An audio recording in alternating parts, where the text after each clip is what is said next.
Sebuah kisah nyata yang terjadi di negeri Paman Sam.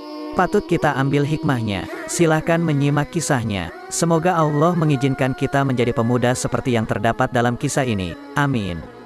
Ada seorang pemuda Arab yang baru saja menyelesaikan bangku kuliahnya di Amerika.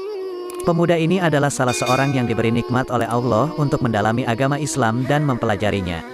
Selain belajar, ia juga merupakan seorang juru dakwah Islam. Ketika berada di Amerika, ia pernah berkenalan dengan seseorang yang beragama Nasrani. Hubungan mereka sangat akrab, dengan harapan semoga Allah memberinya hidayah untuk masuk Islam. Pada suatu hari, mereka berdua berjalan-jalan di sebuah perkampungan yang ada di Amerika. Dan kebetulan pada saat itu, mereka melintas di dekat sebuah gereja yang terdapat di kampung tersebut. Temannya yang Nasrani itu meminta agar ia juga turut masuk ke dalam gereja tersebut.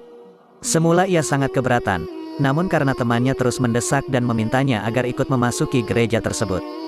Akhirnya pemuda muslim itu pun memenuhi permintaan temannya tersebut dan ikut masuk ke dalam gereja. Pemuda tersebut duduk di salah satu bangku dengan hening. Sebagaimana kebiasaan mereka ketika pendeta memasuki gereja adalah mereka serentak berdiri untuk memberikan hormat dan kemudian kembali duduk. Di saat itu si pendeta agak terbelalak dan terkejut ketika melihat kepada para hadirin dan berkata, "Di tengah kita ada seorang muslim. Aku harap ia keluar dari sini." Pemuda Arab itu tidak bergeming dari tempatnya. Pendeta tersebut mengucapkan perkataan itu sekali lagi, "Di tengah kita ada seorang muslim. Aku harap ia keluar dari sini." Begitu seterusnya sampai berkali-kali, namun pemuda tersebut tetap diam dan tidak bergeming dari tempatnya. Hingga akhirnya pendeta itu berkata, "Aku minta ia keluar dari sini dan aku menjamin keselamatannya." Setelah sang pendeta berbicara seperti itu, barulah pemuda tersebut bangkit dari duduknya dan beranjak keluar. Di ambang pintu, pemuda muslim tersebut berbalik dan bertanya kepada sang pendeta, "Bagaimana Anda mengetahui bahwa saya adalah seorang muslim? Dari tanda yang terdapat di wajahmu," jawab sang pendeta. Kemudian sang pemuda itu pun berbalik menuju pintu keluar dan berjalan dengan tenang. Namun sang pendeta melihat kesempatan itu.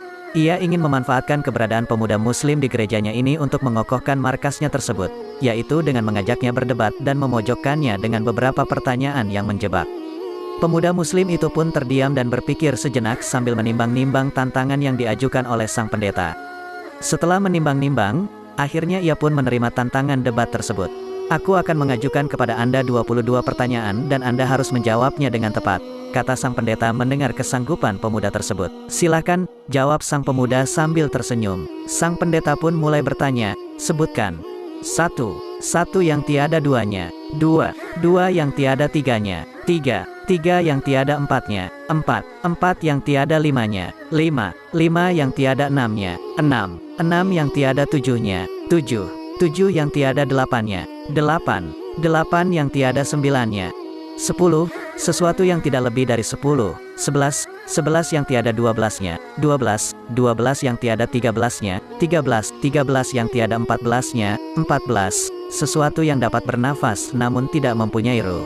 15 apa yang dimaksud dengan kuburan berjalan membawa isinya. 16 siapakah yang berdusta namun masuk ke dalam surga. 17 sesuatu yang diciptakan Allah namun dia tidak menyukainya. 18 sesuatu yang diciptakan Allah dengan tanpa ayah dan ibu. 19 siapakah yang tercipta dari api, siapakah yang diazab dengan api dan siapakah yang terpelihara dari api.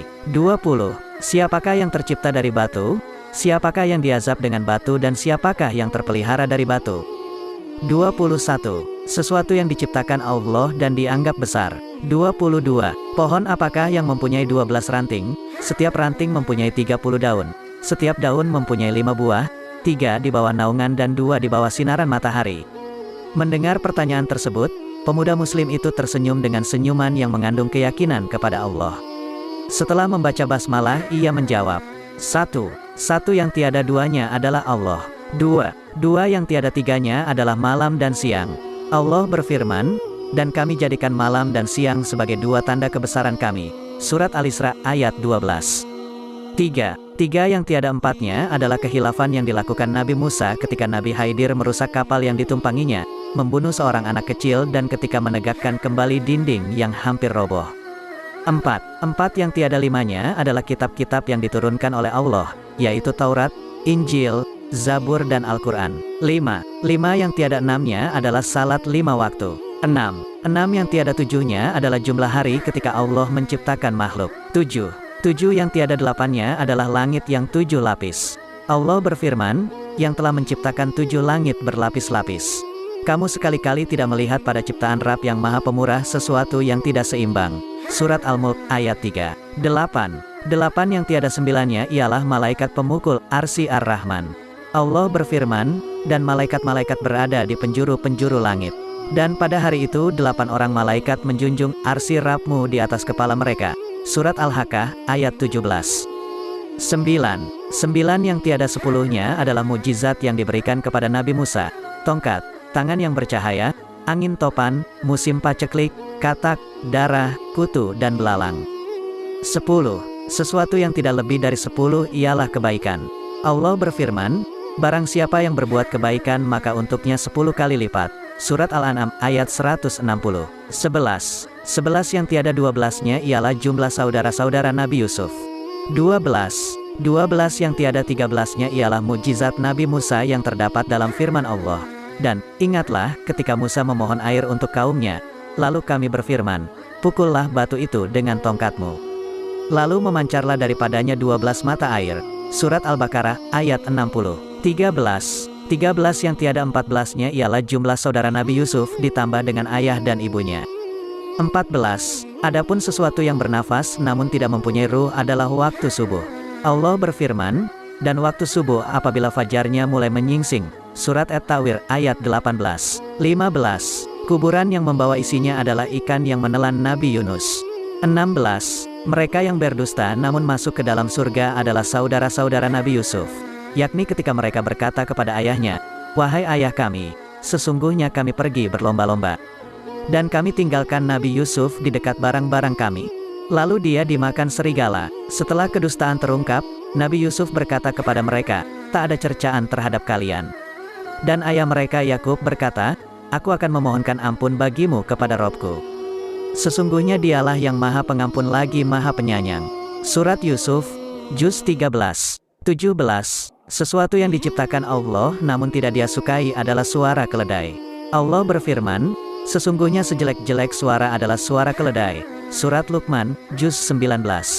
18 makhluk yang diciptakan Allah tanpa bapa dan ibu adalah Nabi Adam, malaikat, unta Nabi Solih dan kambing Nabi Ibrahim. 19 makhluk yang diciptakan dari api adalah iblis, yang diazab dengan api ialah Abu Jahal dan yang terpelihara dari api adalah Nabi Ibrahim. Allah berfirman, wahai api, dinginlah dan selamatkan Ibrahim. Surat Al-Anbiya, Juz 69.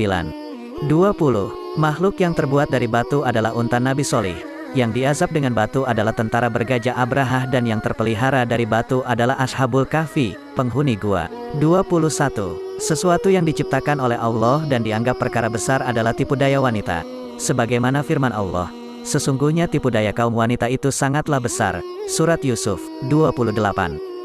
22 adapun pohon yang memiliki 12 ranting dan setiap ranting mempunyai 30 daun.